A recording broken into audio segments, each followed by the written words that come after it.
Bapak Ibu sekalian yang berbahagia, mudah-mudahan di pagi hari menjelang siang ini Allah limpahkan rahmat dan keberkahan. Insya Allah kita semua husnul khatimah. Yang saya hormati Bapak Ibu sekalian yang berbahagia, kemudian adik-adik sekalian yang kita sayangi, yang tua menghargai, yang muda menghormati. Itu tagline-nya tuh, Pak. Adik-adik menghormati yang tua, kok adik-adik terasa muda saya sedikit. Kalau dibandingkan dengan yang di depan memang saya lebih muda. Tapi kalau tengok yang di belakang terasa muda nampaknya. Nah, jadi muda terus Tuhan, insya Allah. Baik Bapak Ibu sekalian yang berbahagia. Tadi Pak Camat banyak menguraikan persoalan generasi muda hari ini. Judul kita malam pagi ini meneladani akhlak, adab dan akhlak dan daripada baginda Nabi Muhammad sallallahu alaihi wasallam dalam menuntut ilmu. Ada tagline-nya, menuntut ilmu. Saya sampaikan satu hadis daripada baginda Nabi Muhammad sallallahu alaihi wasallam. Ini buat adik-adik yang belakang, ini perlu penting ini. Kata Nabi, yushaku alla taqumas sa'ah. Hampir terjadi hari kiamat. Hatta, sampai kata Nabi, yuqbadul ilmu. Ilmu itu hilang. Ilmu itu hilang. Kemudian wayaksuruz dzunub wa yadhharul fitan. Kata Nabi, tidak akan terjadi hari kiamat atau hampir terjadi hari kiamat sampai kalian akan melihat ilmu itu akan hilang. Apa maksudnya ilmu akan hilang itu? Jadi Bapak Ibu, kata baginda Nabi dalam riwayat yang lain, kata Nabi, la taqumus sa'ah hatta zaharal jahlu. Tak akan terjadi hari kiamat sampai kalian akan melihat kebodohan. Imam Al-Ghazali mengartikan bodoh itu banyak. Bodoh yang pertama, tidak punya ilmu. Orang tak mau belajar, tak ngerti, itu bodoh. Sehingga kata para ulama diartikan jahiliyah itu karena memang bodoh itu. Tapi bodohnya jahiliyah dulu dengan sekarang berbeda. Jahiliyah dulu bodoh dari sisi agama. Tapi tidak bodoh dari sisi perdagangan. Orang Arab itu rihlatas syita'i was-saif. Jadi mereka dagang musim panas, musim dingin. Keluar 6 bulan, keluar. Dagang, kaya-kaya orang Arab itu. Tapi cerdas. Kecerdasannya pada aspek perdagangan. Tapi ada orang pada masa jahiliyah itu dikatakan jahiliyah karena kecerdasan keagamaannya tak ada. Sampai di sini paham ya? Ini poin pentingnya Pak. Sampai dikatakan oleh Allah dalam Al-Quran, wattaqullaha wa yu'allimukumullah. Bertakwalah, aku cerdaskan kalian. Allah bisa tidak mencerdaskan kita? Tapi kata Nabi, justru di akhir zaman yang muncul orang bodoh. Intisharul jahli.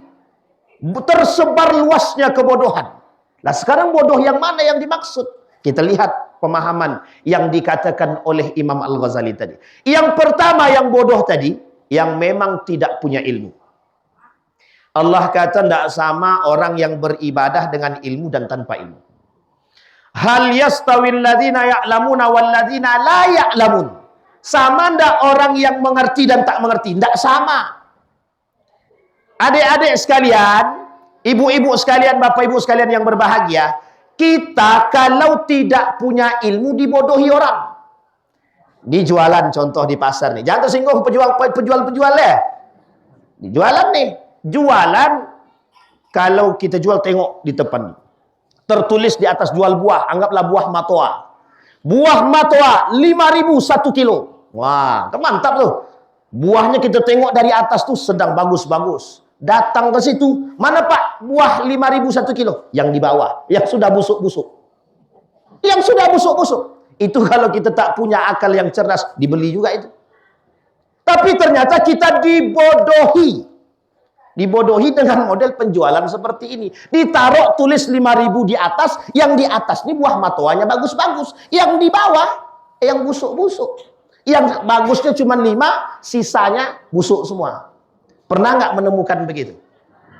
Dibodohi kita. Tuh. Jangan sampai begitu ya. Tengok baik-baik. Orang pinter, orang yang tidak berilmu mudah dibodohkan, sangat mudah. Bagus banget nih, bajunya nih barang mahal. 5 juta aku beli di Batam, itu 5,5 juta dah buat ente 5 juta aja. Sekali dibeli, KW, Cina, harga 200.000 dijual 5 juta. Untung besar nggak tuh? Yang membodohi untung besar, yang dibodohi untung juga. Yang penting aku pakai baju gaul dia.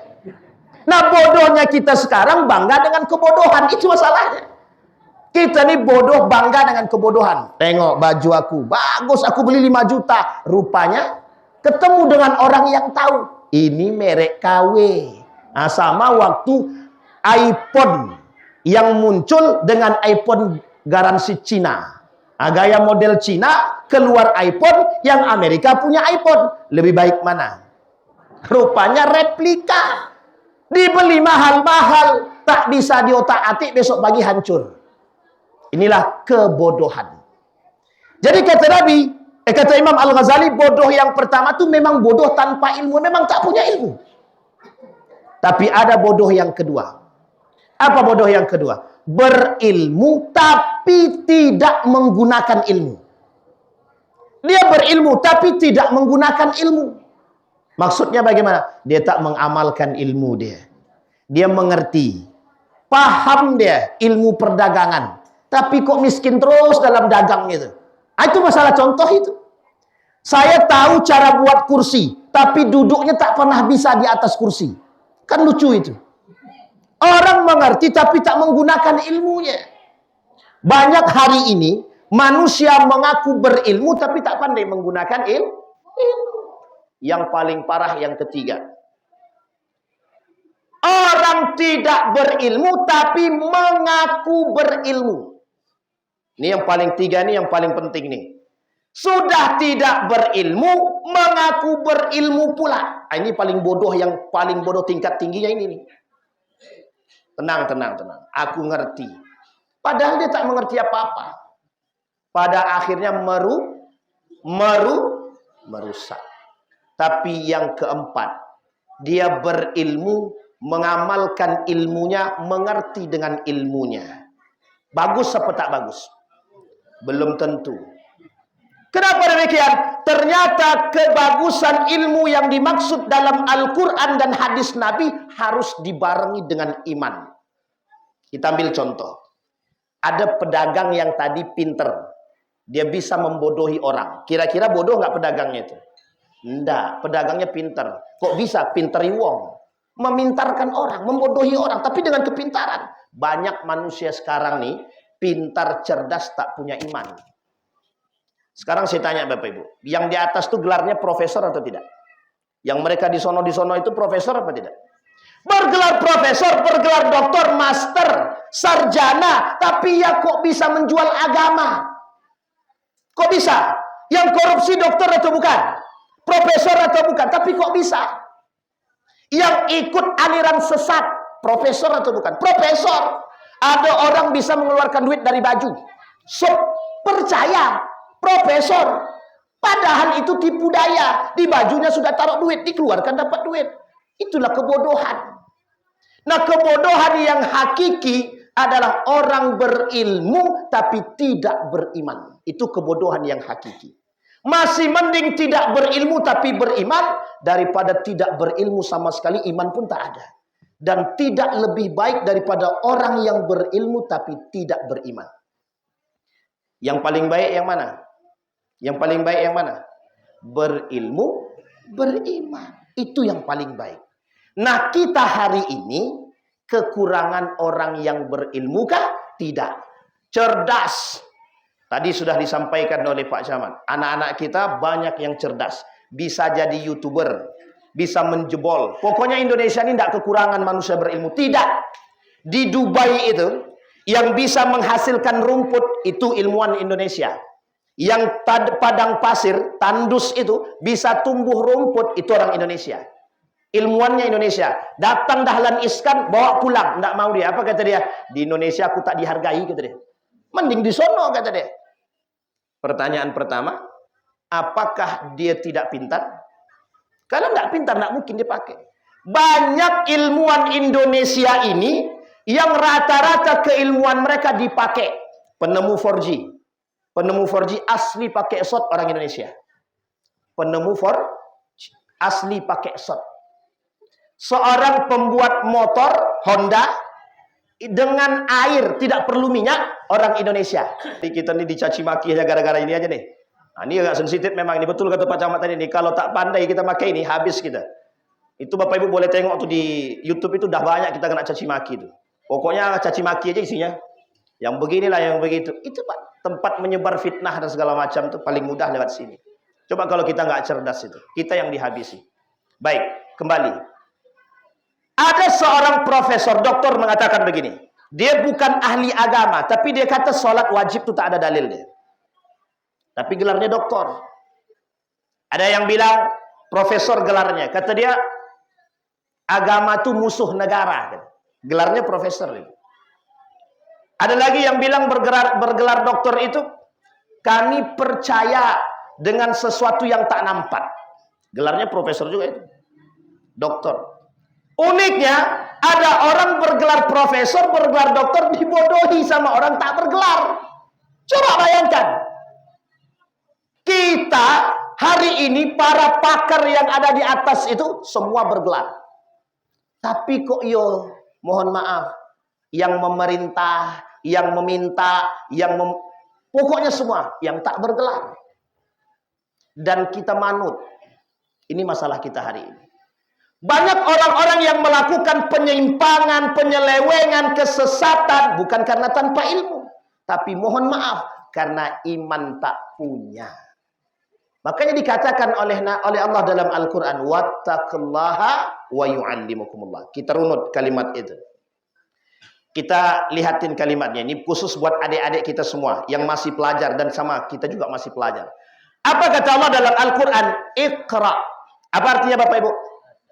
Bisa enggak Nabi baca? Iqra, bisa enggak Nabi baca? Enggak bisa. Ma'ana biqari, enggak bisa Nabi.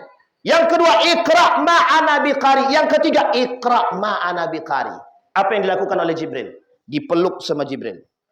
Setelah dipeluk sama Jibril, apa yang dibisikkan oleh Jibril?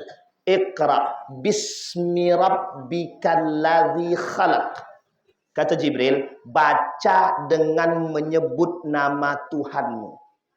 Ini poin pertama yang harus dipahami oleh anak-anak pelajar sekarang. Apa maksudnya?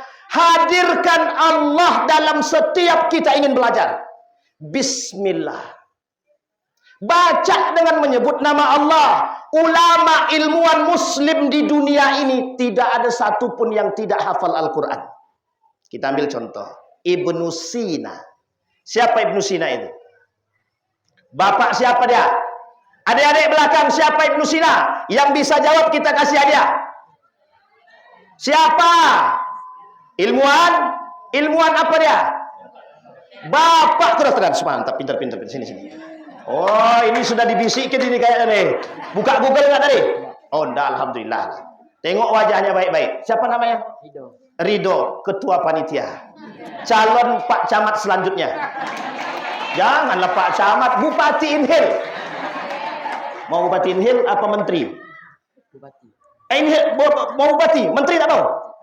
Oh ya, nanti kalau menteri jadi korupsi pula kan susah. Nah, itu bercanda aja, bercanda. Siapa namanya tadi? Ridho Izwar Zaki Pratama. Pelan-pelan.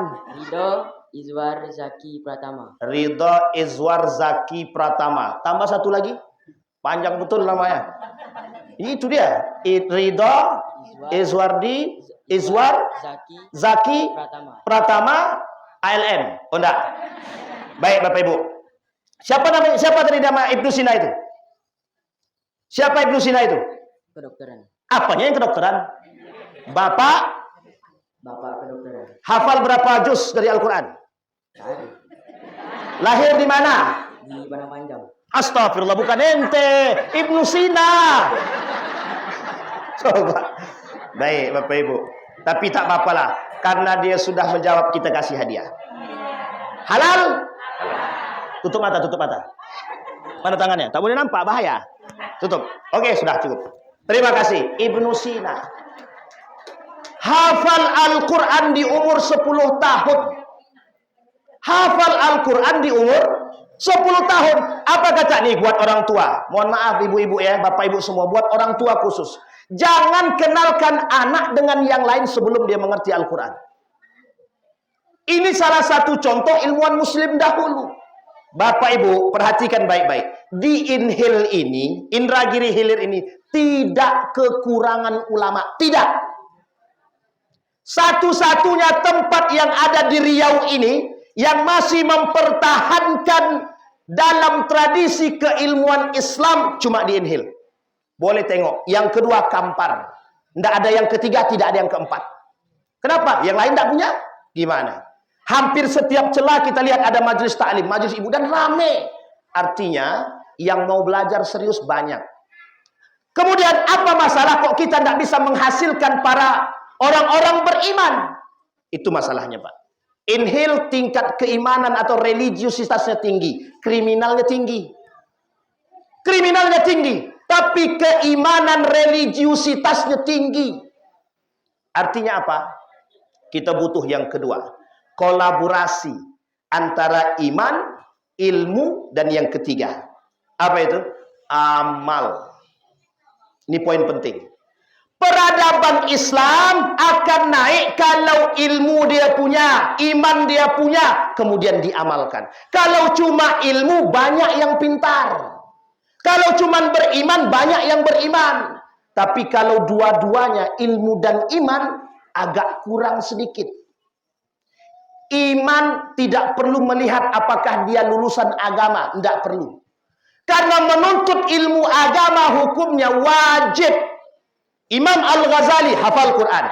Imam Asy-Syafi'i hafal Quran. Ibnu Sina hafal Quran. Ibnu Khaldun hafal Al-Quran.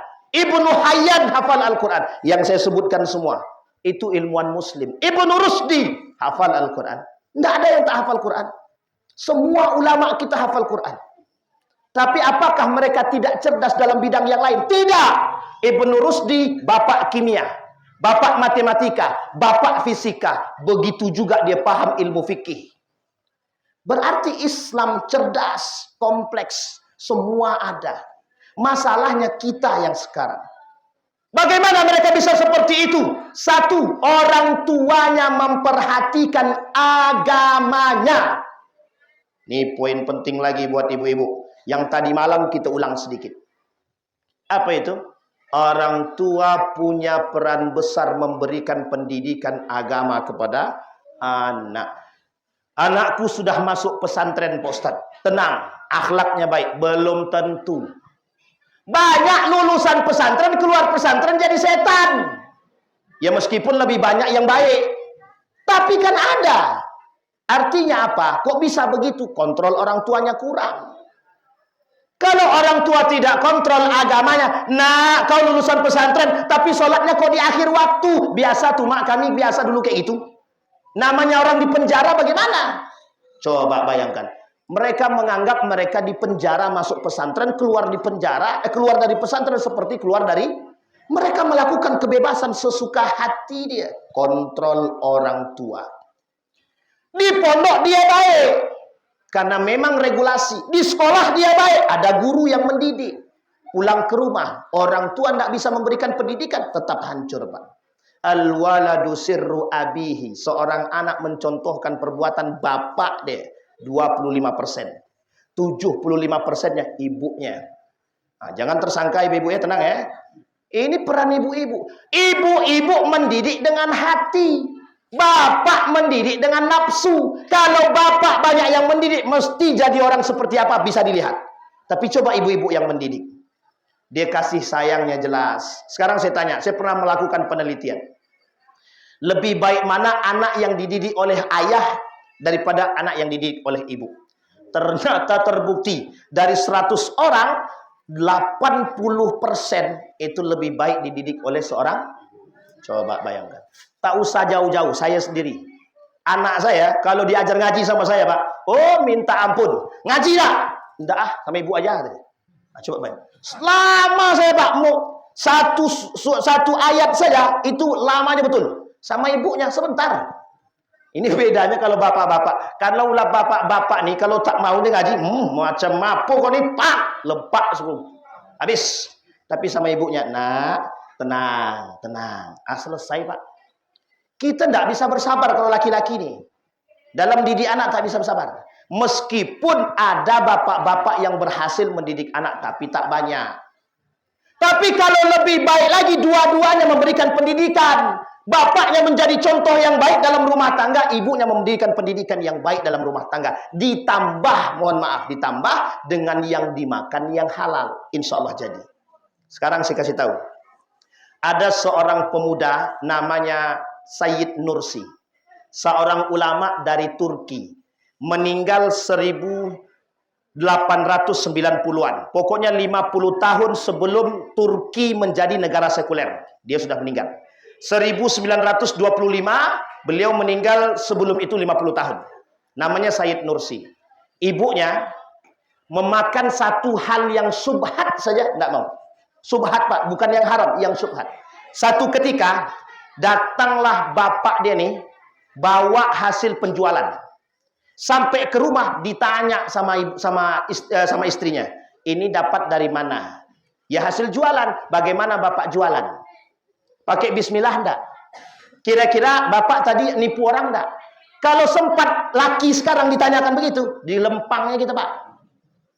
Kita mau tanya wajar. Wajar istri bertanya, dia takut khawatir kalau yang dimakan itu syubhat ataupun hak. Karena akan membentuk karakter. Nah ini yang terjadi dengan anak-anak kita sekarang. Kita memberikan makanan, hati-hati.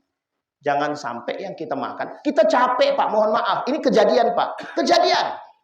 Bapak ibunya soleh dan soleha. Bapaknya soleh, ibunya soleha. Tapi anaknya berandal. Berandal betul. Kita cari tahu pak. Ternyata anak angkat.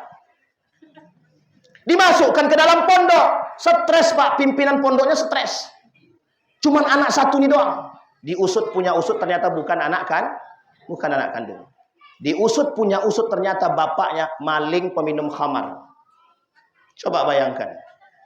Al-waladu sirru abihi. Seorang anak mencontohkan perbuatan bapaknya. Sekalipun anak itu anak angkat, tapi berada di tangan orang yang soleh dan soleha, masih menyisakan karakter bapak kandungnya dan ibu kandungnya. Seorang perempuan, ini mohon maaf betul, mohon maaf. Ini ibu-ibu, tolong jaga betul marwah. Baik marwah ibu, baik marwah suami, dan marwah keluarga. Tolong betul jaga.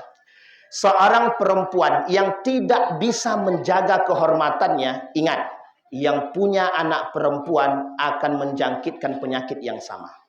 Ini kami lakukan Pak. Saya tanya, kenapa kau kayak gini? Kenapa kau kok gonta-ganti suami? Kita lihat Pak, mohon maaf ya, ternyata ibunya begitu. Ibunya suaminya 7, anaknya suaminya 8. Astagfirullah wa atubu ilaih. Karakter. Meskipun ada yang lain, ada. Ada yang baik, ada. Ustadz, aneh ndak pengen kayak orang tua aneh. Kenapa begitu? Orang tua aneh cerai Ustadz. Dampak dari perceraian orang tua, psikologi anak rusak semua. Ini orang tua, bapak ibu tahan nafsunya, tahan amarahnya. Jangan sampai Pak, kejadian seperti yang kemarin itu. Na'udzubillah, anaknya terluntang lantung di tengah bapak ibunya, tidak ada yang mau tahu. Karena udah cerai Pak. Akhirnya apa? Anak kandungnya tidak punya tempat tinggal, tidak tahu di mana dia harus tinggal, tidak tahu. Akhirnya apa? Dia tinggal di kos sendirian. Apa yang terjadi? Narkoba. Apalagi yang terjadi dengan dia?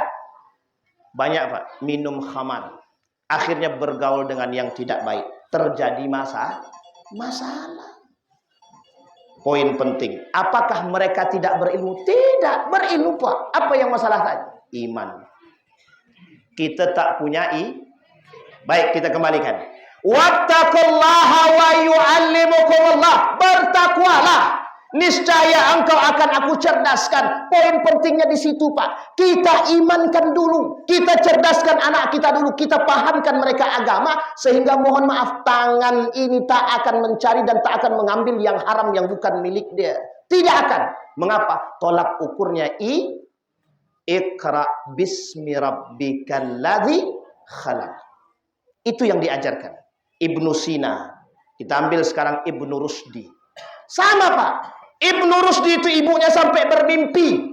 Bermimpi bertemu baginda Nabi Muhammad sallallahu alaihi wasallam. Bayangkan para orang tua kita zaman dulu itu sangat berhati-hati dengan sesuatu yang haram. Pertanyaannya, zaman dulu kajian itu rame nggak? Pengajian itu selalu ada nggak? Belum tentu. Di sini mungkin, tapi di daerah-daerah yang lain Pak, mencari pengajian itu ketika PHBI. Ketika ada hari besar, Maulid Nabi, baru ada kajian.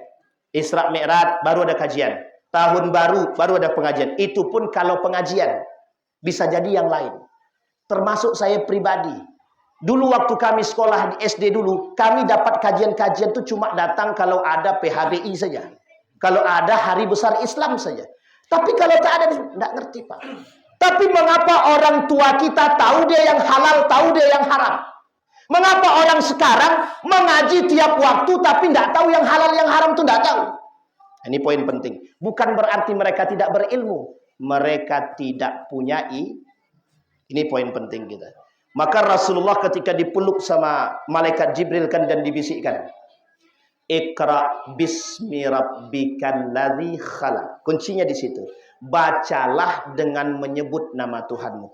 Bismillahirrahmanirrahim. Baru dibaca sama Nabi. Iqra bismi rabbikal ladzi khalaq. Khalaqal insana min 'alaq. Sampai ke belakang. Sampai di sini bisa dipahami Bapak Ibu. Apa kunci pertama yang harus kita pahami? Hadirkan Allah dalam setiap. Nah, ini Bapak, buat anak-anak kita sekalian yang berbahagia yang di belakang. Ilmu, adab dalam menuntut ilmu, hadirkan Allah. Yang pertama, hadirkan dulu Allah. Itu yang dilakukan oleh Rasulullah. Dalam berdagang, bismillahirrahmanirrahim. Saya mau jualan. Sehingga ketika dia mengucapkan bismillah dalam berdagang, Rasulullah tidak pernah mau menipu orang. Justru disampaikan, aku beli kurma dari daerah tersebut, harga sekian, aku ambil untung sekian. Ada yang mau begitu sekarang? Ada nggak yang mau jualan begitu? Di Riau ini, satu-satunya kota yang masih berjualan transaksi jual beli menggunakan akad seperti pada masa dahulu cuma di Inhil. Cuma di Tembilahan. Saya beli ya, saya jual. Bapak Ibu cari di Pekanbaru atau negara kota yang lain cari. Tidak akan Bapak Ibu temukan orang yang jual beli transaksi dengan akad seperti ini. Pertanyaannya adalah, kok bisa Inhil seperti itu? Kok bisa? Bukan berarti di sini tidak ada ulama. Banyak ulama. Justru karena ulama yang banyak dan memberikan pengajaran yang baik dengan keikhlasan. Apa yang terjadi? Hal yang sepele saja bisa dipraktekkan. Iman. Iman. Bisa dipahami Ibu? Bapak Ibu bisa dipahami? Adik-adik bisa dipahami? Bisa? Apa yang harus kita hadirkan yang pertama? Dalam menuntut ilmu? Bismillah, hadirkan Allah, dibarengi dengan doa. Ya Allah, Rabbi zidni ilma warzuqni. Doa enggak kalian? Berdoa enggak? Tapi kok enggak pintar-pintar? Oh belum. Pak Camat aja lama baru jadi Pak Camat. Kemudian atuk kita tadi jadi apa namanya itu? Ketua LAM. 50 tahun baru jadi komite kata dia. Itu ya, 50 tahun baru jadi komite. Tapi alhamdulillah, alumni SMP ini cerdas-cerdas semua. Beliau Pak Camat, ada Pak Lurah dan lain sebagainya. Alhamdulillah, tidak kekurangan contoh dan tokoh dan tidak kekurangan para alim ulama. Nah, sekarang tinggal bagaimana mengaplikasikan dan kerjasama, saling bersama. Itu yang pertama. Maka adab dalam menuntut ilmu penting. Yang kedua, apa yang harus kita lakukan? Adab dalam menuntut ilmu. Hadirkan akhlak yang mulia. Tutur kata sopan santun. Terutama, jangan nuntut sama murid duluan. Hadirkan diri kita sebagai pelaku terbaik dulu. Guru, contoh terbaik dalam sekolah. Kita dulu yang berakhlak, baru kita tuntut. Loh, kalau kita anak sekarang, tidak sama dengan anak dulu. Nak, jangan duduk di atas meja. Siap Bu. Anak sekarang, nak, jangan duduk di atas meja. Bapak aja duduk di atas kursi gitu deh. Coba bayangkan. Awak pun begitu kan deh. Nah, coba bayangkan. Anak zaman sekarang.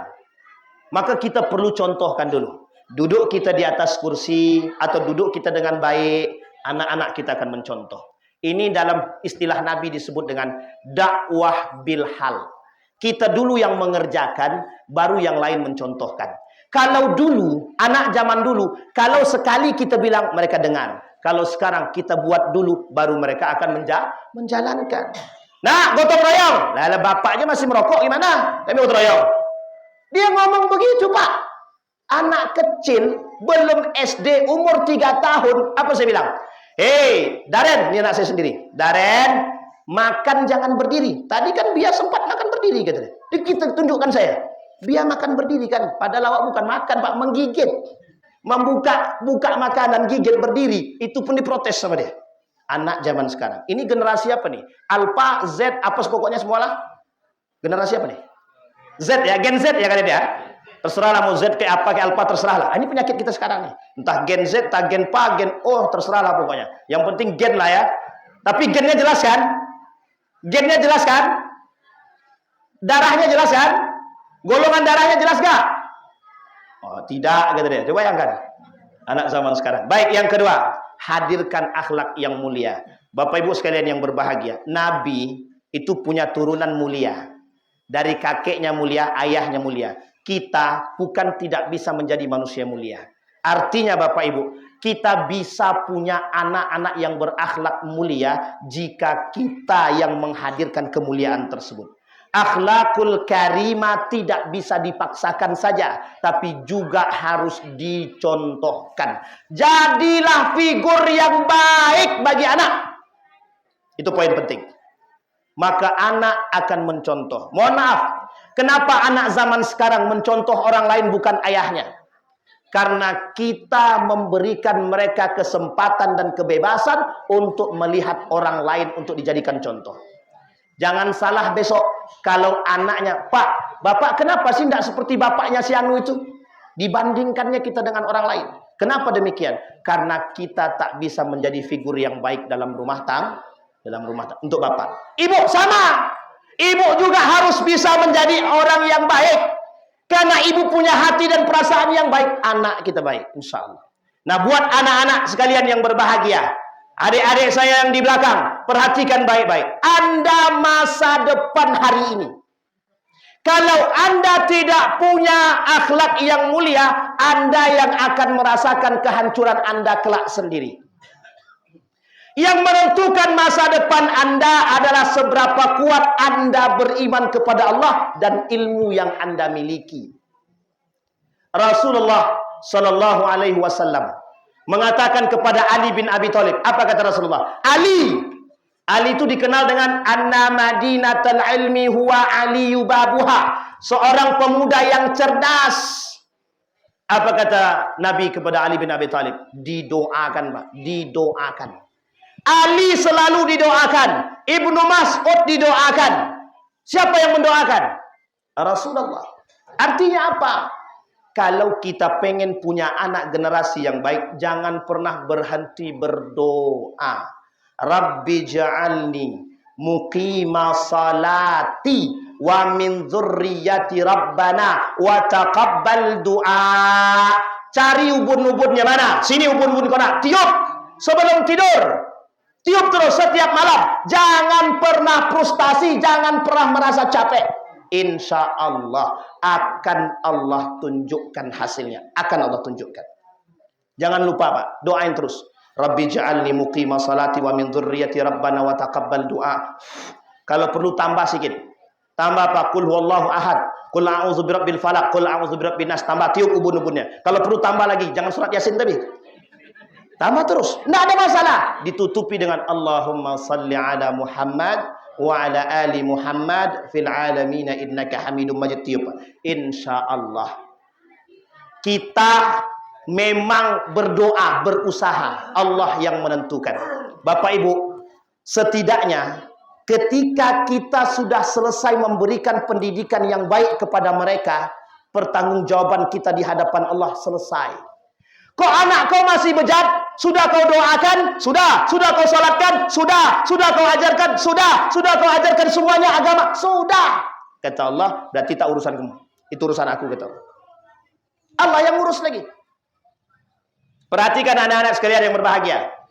Kalau Anda hari ini tidak menyayangi waktu Anda, da'il ayyama taf'al ma tasha' wa tib nafsan idza hakamal qada. Anda akan menemukan masanya ketika Anda mendapatkan sesuatu yang Anda inginkan. Jika Anda punya kepribadian yang mulia. Ini penting untuk anak-anak kita.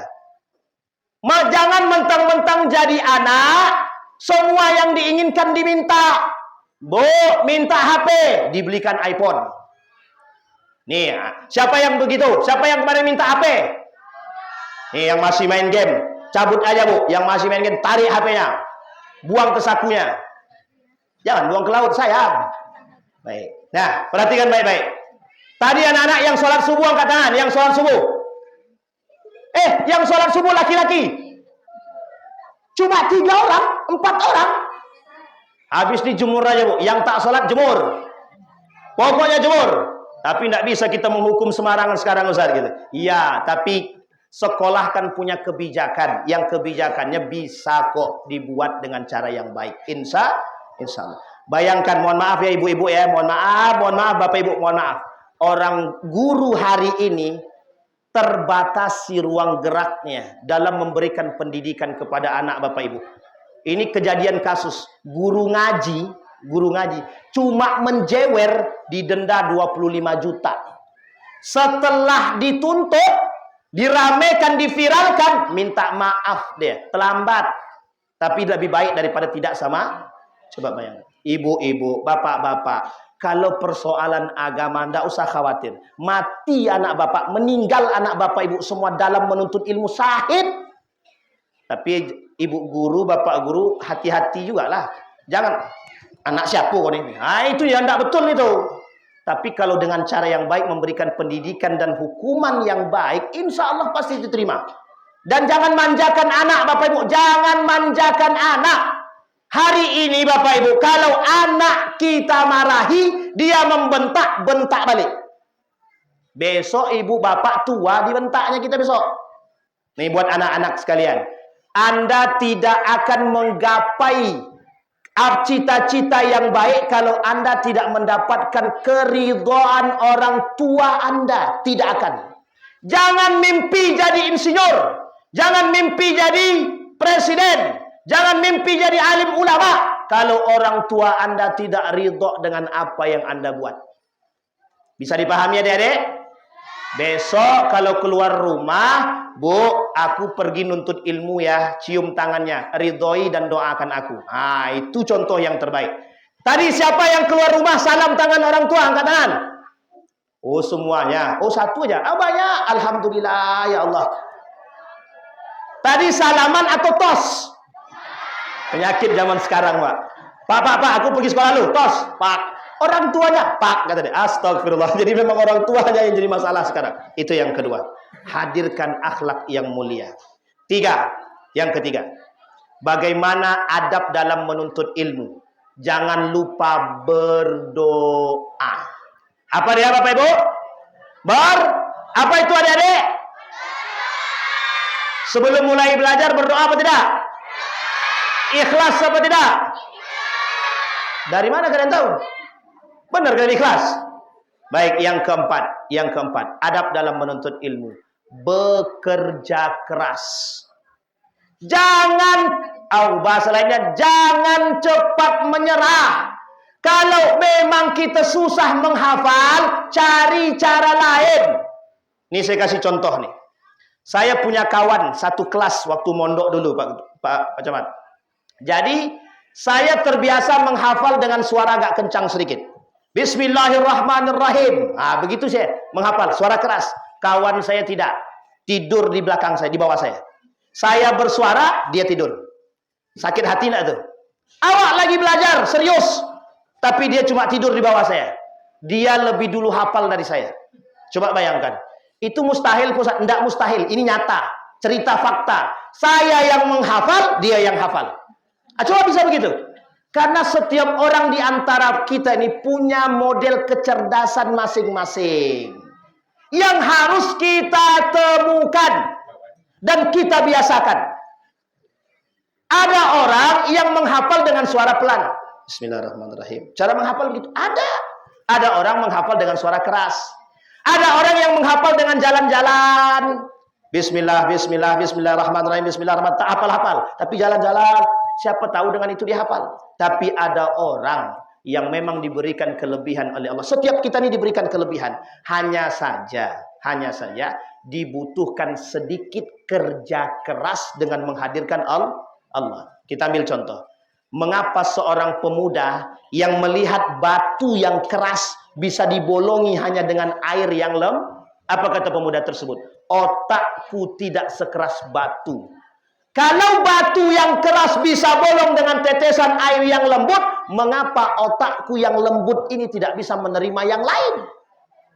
Maka kuncinya kata Imam Al-Ghazali, hilangkan yang syubhat, hilangkan yang haram. Ini saya sampaikan pernyataan Imam Asy-Syafi'i. Syakautu ila waqi'in su'a hifzi fa arsyadani ila tarkil ma'asi fa akhbarani bi anna al-ilma nur wa nurallahi la yuhda lil 'ash. Apa kata Imam Asy-Syafi'i? Ketika diminta menjadi guru, menggantikan Imam Abu Hanifah, masuk ke dalam kelas, tak sengaja kaki gurunya dilangkahkan oleh Imam Asy-Syafi'i. Sampai di kelas ilmu hadis yang tidak keluar sama sekali. Tidak keluar. Bukan Imam Abu Hanifah, Imam Malik. Tidak keluar sama sekali. Apa yang dilakukan oleh Imam Asy-Syafi'i? Difikir sepanjangnya, apa dosa saya? Ternyata ketemu. Tak sengaja kaki gurunya dilangkahkan. Siapa nama gurunya? Waqi'. Namanya guru Waqi' namanya. Datang Imam Syafi'i kepada gurunya, hanya ingin meminta maaf karena tak sengaja terlangkahkan kakinya tadi. Apa kata gurunya? Sebelum kau minta maaf, aku sudah maafkan. Aku tahu kedatanganmu untuk apa. Begitu Pak orang alim itu. Itu kalau tak makan yang haram, kalau tak makan yang syubhat. Tapi kalau makan yang syubhat, yang haram, minta maaf. Jangankan, mohon maaf, jangankan di balik layar, di depan layar pun tak nampak. Coba bayangkan. Kok sulit kali otak kau menghafal, nak? Mungkin bapak kasih saya makan haram, Pak, kata dia. Ini saya cerita, Pak. Saya punya kakak kelas kami dulu. Kakak kelas kami, bapaknya ini pelaku maksiat. Bapaknya pelaku maksiat. Tapi anaknya berubah, Pak. Drastis anaknya masuk pondok dan cerdas. Selesai anaknya 6 tahun menuntut ilmu, balik ke rumah. Apa kata anaknya? Aku tidak mau tinggal di rumah ini, katanya. Kenapa itu? Aku mau tinggal di tempat yang lain. Mengapa kau tak mau tinggal di rumah ini, Pak? Ini rumahmu sendiri. Aku bapakmu, ini mamamu. Dijawab sama anak tuh. Selagi bapak masih bekerja dengan yang haram, aku tidak akan tinggal di rumah ini. Tobat bapaknya, Pak. Bapak dia tobat. Coba bayangkan. Pengaruh seorang anak dan lingkungan yang baik membentuk karakter pribadi yang baik. Nah, yang kelima, Bapak Ibu. Yang kelima. Hadapkan mereka dengan lingkungan yang baik. Kita pengen anak kita penghafal Quran, tapi tak pernah kita suguhkan Al-Quran. Justru kita suguhkan musik. Nah, kau mau jadi penghafal Quran, mau Pak? Ah nih, coba dengarkan lagu Poco-Poco nih. Nyambung apa tak nyambung? Di rumah kita sering putar musik, tapi tak pernah Al-Quran. Kita pengen anak kita hafal Quran. Itu sebenarnya sedang apa itu? Sedang mimpi. Kita pengen anak penghafal Quran. Kami pengen anak kami ini Ustaz ahli sholawat, tapi yang diperdengarkan musik pop. Ya nggak nyambung Pak, sampai kapan? Kita pengen anak kita ahli matematika, ahli bahasa Inggris, apapun keahlian yang Anda inginkan dari anak Anda semua, hadirkan yang berkenaan dengan tersebut. Kalau tidak bagaimana? Aku pengen anakku teknik Ustaz, tapi di rumah tuh cuma ada alat piano. Kira-kira jadi apa dia? Teknik atau piano dia? Kan nggak nyambung Pak jadinya. Sampai di sini paham Bapak Ibu? Lingkungan yang penting. Nah sekarang Bapak Ibu perhatikan kata Imam Al-Ghazali. Kata Imam Al-Ghazali. Ternyata ada orang tua alim soleh. Anaknya brutal. Ada anak alim soleh. Orang tuanya ndak alim ndak soleh. Ada dua-duanya alim soleh. Anak soleh, bapak soleh. Ibunya ndak soleh. Ndak solehah.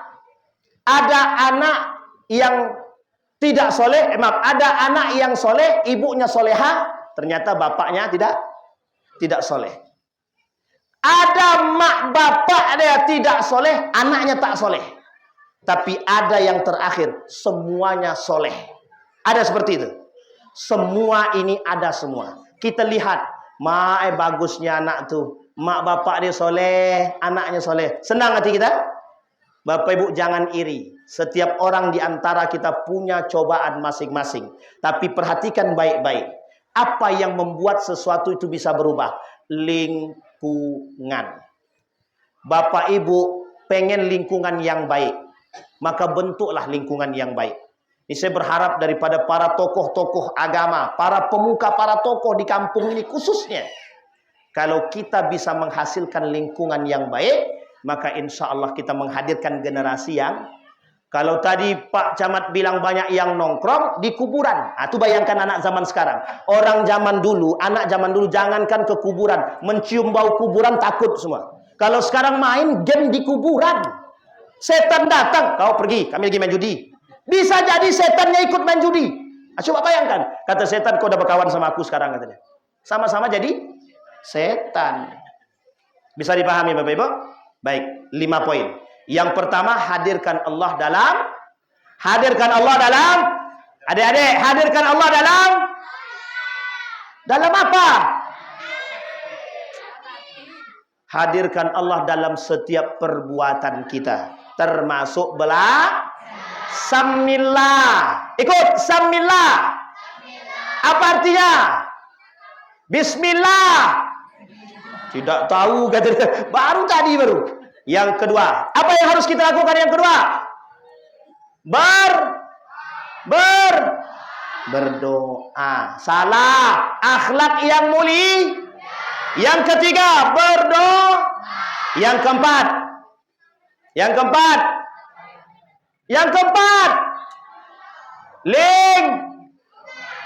astagfirullah wa atubu. Hafalkan. Yang bisa jawab nanti kita kasih pertanyaan. Yang nggak bisa jawab, kita doakan. Doakan apa? Doakan jadi insinyur. Amin. Udah nggak ada. Itu zaman Pak Camat dulu. Sekarang sarjana, bukan insinyur lagi.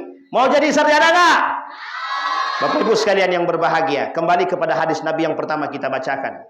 Kita ndak pengen generasi-generasi kita ini yang bakal menjadi generasi Bapak Ibu semua mengalami tingkat kebodohan yang drastis seperti yang dikatakan oleh baginda Nabi Muhammad sallallahu alaihi wasallam. Kata Nabi, kelak di akhir zaman kebodohan merajalela. Jangan sampai generasi-generasi kita yang di belakang itu menjadi generasi yang dikatakan oleh Nabi Muhammad sallallahu alaihi wasallam. Nauzubillahi tsumma ada AI, artificial intelligence. Apa itu? Kecerdasan yang saat ini itu sudah menjadi satu buatan. Dulu pernah ada satu ide, membuat satu chip, yang isi chip ini semua kecerdasan ada, akan ditanamkan dalam otak manusia, maka dia bisa cerdas secerdas-cerdasnya, bahkan disebutkan sebagai orang-orang yang jenius. Tapi Bapak Ibu sekalian yang berbahagia, yang dimaksud dengan chip tersebut sudah kita temukan hari ini, AI. Apa itu? Artificial Intelligence. Sekarang perhatikan baik-baik. Bapak Ibu sekalian yang berbahagia, secerdas apapun, secanggih apapun yang hari ini teknologi yang kita miliki, yang kita alami, tidak akan bisa merubah dan membawa menjadi manusia yang beradab dan berakhlak. Akhlak, adab itu cuma bisa kita dapatkan dengan proses alamiah yang kita miliki melalui jalur pendidikan yang jelas. AI tak bisa memberikan pendidikan yang baik. Tidak bisa. Google, YouTube, semua tidak bisa. Justru condong lebih banyak bermudarat daripada bermanfaat. Apa kata Nabi? Yataqarabuz zaman wa yataqarabus suq. Semakin dekat zaman, semakin dekat pasar. Itu yang dikatakan Pak Camat tadi. Pengen makanan, tinggal GoFood datang. Dulu kita jalan kaki dulu. Makanya banyak orang sekarang itu stroke. Karena jarang jalan. Baru naik tangga sedikit. Begitu. Tak pernah jalan lagi sekarang. Nah, kemarin si pagi saya lewat jalan. Tadi pagi saya jalan. Wah, alhamdulillah. Enak sekali hidup di kampung nih. Bisa jalan sana sini, udara masih segar. Kalau sempat di kota yang kita hidup apa? Polusi aja. Bukan populasi ya, polusi. Asap kendaraan. Semua dengan motor, Pak. Masjid cuma selangkah dari rumah pakai motor. Padahal nampak sama kita kubahnya. Tapi tetap pakai motor. Sekarang tak, di sini enak jalan. Kalau anak-anak sekarang, mohon maaf ya Bapak Ibu, betul kata Pak Camat tadi. Jangan bangga anak kita di rumah diam. Alhamdulillah Ustaz dia tak ada gabung dengan yang lain. Memang dia di rumah aja. Tengok dulu Pak, tengok. Ini saya kasih contoh. Saya kasih contoh. Betapa pentingnya adab, moral, dan akhlak ini. Ini anak-anak dengarkan baik-baik. Di Australia, seorang anak di atas umur balik 17 tahun ke atas, orang tuanya haram ikut campur. Masuk dalam kamar, dikuncinya, orang tua tidak boleh maksa masuk. Kalau orang tuanya maksa masuk, dilaporkan ke polisi, orang tuanya dipenjarakan. Sekarang perhatikan, betapa dunia ini sekarang sedang berada dengan akhlak, dalam kondisi akhlak, moral, dan etika yang tidak benar. Uniknya lagi, anak tuh mau ngapa-ngapain di dalam kamar, kita nggak boleh ikut campur. Privasi anak. Coba bayangkan. Kita disuruh mengikuti perkembangan zaman yang tidak bermoral, yang tidak beradab, yang hari ini kita pelajari. Jadi Bapak Ibu mohon maaf, kalau kurikulum kita hari ini tidak mengantarkan kita kepada manusia yang beradab dan berakhlak, lakukan ala kadarnya, tanamkan pendidikan akhlak yang baik dari kita. Karena mohon maaf Pak, kita ini kan ibu-ibu guru ini kan terbatas dengan kurikulum. Kurikulum kita tiap tahun tergantung presiden. Kalau presiden menteri, kalau menterinya besok copot, anggap satu presiden 5 tahun. Menterinya setiap tahun ganti kurikulum terus. Mau sampai kapan kita punya kurikulum yang baik?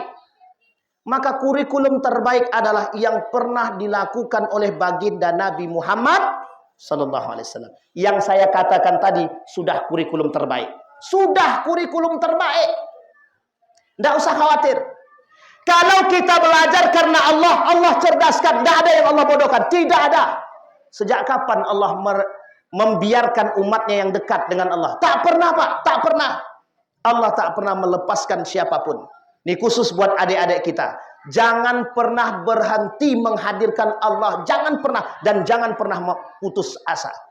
Jangan pula setelah ini mentang-mentang jadi YouTuber, tidak mau lagi sekolah. Ingat adik-adik, itu cuma musiman.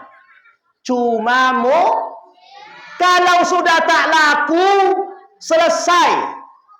Kita ambil contoh. Ada namanya minum coklat, es coklat. Pas lagi viral-viralnya, rame Pak, ngantri sampai 1 kilo. Cuman mau beli es coklat. 1 tahun kemudian sudah ndak, viral, selesai, habis. Sama dengan apa yang kita alami sekarang. Teknologi ini memang terus berkembang musiman. Tengok HP. Dulu orang bangga sekali sudah pakai iPhone 3. Sekarang iPhone 13. Berapa jauhnya jaraknya? Hanya beberapa tahun saja. Jarak 5 tahun saja iPhone sudah berubah. Yang dulunya pakai iPhone 5, 6, 7 sudah canggih. Sekarang WhatsApp pun tak mau masuk. Bayangkan. Artinya apa? Kita jangan terpengaruh oleh zaman. Mengikuti perkembangannya boleh. Tapi ada tapinya. Jangan kita yang diperbudak oleh zaman. Seperti yang dikatakan seorang penghafal Quran itu. Yang tadi malam saya sampaikan. Ada penghafal Quran, dia kata Al-Quran itu tak selaras dengan zaman. Satu-satunya yang ditinggalkan oleh Nabi yang selalu selaras dengan zaman, baik keilmuannya, baik akhlaknya, baik moralnya, baik adabnya, baik dunianya. Cuma 2. Al-Quran dan hadis. Tidak ada yang lain. Sampai di sini paham? Bisa dipahami Bapak Ibu? Berarti apa modal kita menjadi manusia yang beradab? Apa modal kita menjadi manusia yang berilmu dan beriman? Al-Quran, Al-Quran, dan Al-Hadis. Sunnah baginda Nabi Muhammad sallallahu alaihi wasallam. Sampai di sini bisa dipahami Bapak Ibu? Makana nurul ilmi yunalu bil muna. Tidak mungkin ilmu itu bisa didapati dengan hanya melamun. Tidak dapat. Jangan berharap. Ustadz, ini pernyataan yang sering saya dengar. Tidak perlu gelar. Toh kami pun yang tak sekolah bisa kaya. Kalau tolak ukur kebahagiaan itu cuma kaya, pas miskin stres dia. Percaya kata-kata saya. Tapi kalau tolak ukur itu adalah agama, mau miskinkah dia, mau kayakah dia, ini bahasa dalam Al-Quran itu disebut dengan al-falah, kebahagiaan. Orang bahagia hari ini dengan materi, merasa dengan punya banyak harta selesai, anakku kuliah harus komputer. Mau ndak hafal Quran ndak masalah, ndak bisa sholat ndak masalah. Yang penting hafal, yang penting dia bisa komputer. Kelak kalau dia selesai sekolah bisa jadi insinyur, bisa kerja PNS, bisa jadi ini, bisa jadi itu. Apa gunanya kalau terhina? Apa gunanya kalau cuma menjadi penjilat? Ndak ada gunanya. Tak bermoral, tak berakhlak, tidak beradab. Ini pahamin baik-baik. Jadi jangan mendiskreditkan agama. Seolah-olah dulu Pak, mohon maaf nih saya mengalami langsung. Mau kemana kau sekolah Wan? Aku sekolah pesantren. Nanti lulus pesantren kau paling jadi tukang baca doa, jadi imam, baca yasin, selesai. Besok nak, kata tetangga-tetangga, jangan kayak si Ridwan tuh lagi. Dia cuma sekolah agama, nanti susah kau cari kerja. Coba bayangkan Pak, sekarang kebutuhan guru pendidikan agama Islam membludak 5.000 lebih. Bayangkan. Tidak ada yang mau ngambil jurusan agama. Dianggap jurusan ini kolot. Tidak bisa dapat duit banyak. Kalau kebahagiaan tolak ukurnya adalah materi, miskin, hancur, habis semua. Kita tidak punya marwah. Tapi coba tolak ukurnya agama. Sekarang saya tanya. Bapak Ibu tahu Pak Wahid, gubernur kita, pernah nyantri nggak dia? Pernah nyantri nggak? Pernah. Sekarang Ma'ruf Amin, santri nggak? Din Samsudin, santri nggak? Santri. Lukmanul Hakim, Menteri Agama, santri nggak? Santri. Banyak santri-santri itu yang jadi orang besar, banyak sekali. Jadi jangan mendiskreditkan agama. Tapi bayangkan, kalau seandainya negara kita ini dipimpin oleh santri-santri yang beriman, kira-kira apa yang terjadi? Indahkah? Kalau negara ini dipimpin menterinya orang yang mengerti agama, ada nggak yang korupsi? Presidennya mengerti agama, mungkin nggak dia melakukan penyimpangan? Mungkin enggak? Tidak. Teknik Menteri Ekonomi, misal, paham dia, kira-kira akan dia kasih enggak proyek kepada orang-orang brutal? Enggak akan. Dia akan kasih pada orang yang baik-baik. Kita butuh generasi seperti ini sekarang.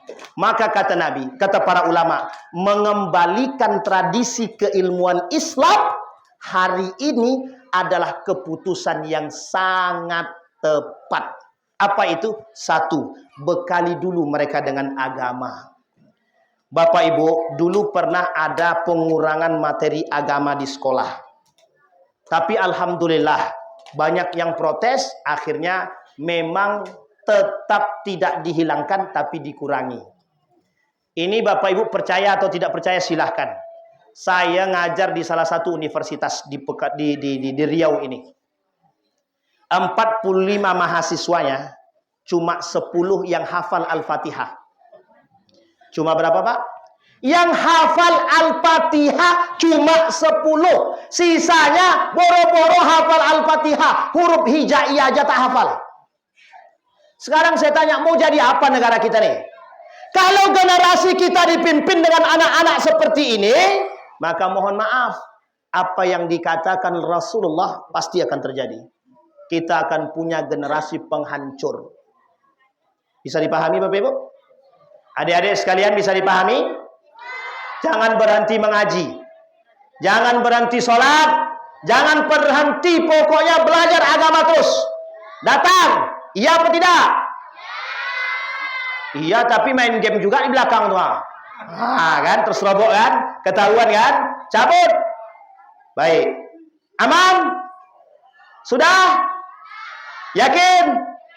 Baik. Ada pertanyaan adik-adik? Astagfirullah wa atubu ilaik. Baru kita sebut tidak katanya. Begitulah generasi kita sekarang Bapak Ibu. Nikmati dengan nikmati saja. Tenang Bu, siap. Bisa dipahami Bapak Ibu ya?